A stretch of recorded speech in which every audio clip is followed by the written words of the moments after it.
जी को नामांकन दाखिल करने का सौभाग्य मिला है।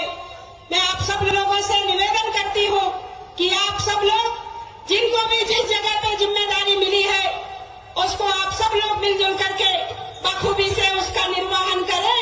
और ये चुनाव की जीत आप सब लोगों की जीत है। भाइयों बहनों, आप सब लोगों से बताना चाहूंगी कि जिस दिन से माननीय मुख्यमंत्री जी ने मध्य प्रदेश के बागडोर संभाले हैं उसी दिन से लगातार गरीबों के संघर्ष करने वाले ऐसे इंदौर के मिल के मजदूरों को उन्होंने हक दिलाने का काम किया। भाइयों बहनों, इतना ही नहीं, पर्यटन क्षेत्र में मुख्य शहरों तक हवाई सेवा को पीएम श्री धार्मिक स्थान को जोड़ने के लिए हवाई सेवा का भी शुभारंभ माननीय मुख्यमंत्री जी ने किया है।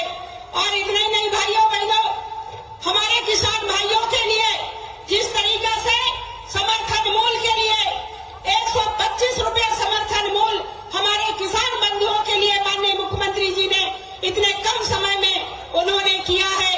भाइयों बहनों से निवेदन करती हूँ, मिशन का शुभारंभ किया गया और शुभारंभ में आप सब लोगों के सेवा के नाते मुझे जिम्मेदारी दिया गया।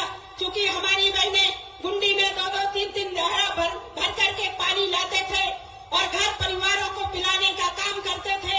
उनकी भावनाओं को यदि किसी ने ध्यान रखा है तो वो भारतीय जनता पार्टी की सरकार ने ध्यान रखा है। भाइयों बहनों, बहनों के लिए जीवन स्तर सुधरे, इसके लिए महिलाओं को लखपति बनाने के लिए भी लखपति दीदी योजना भी शुभारंभ किए।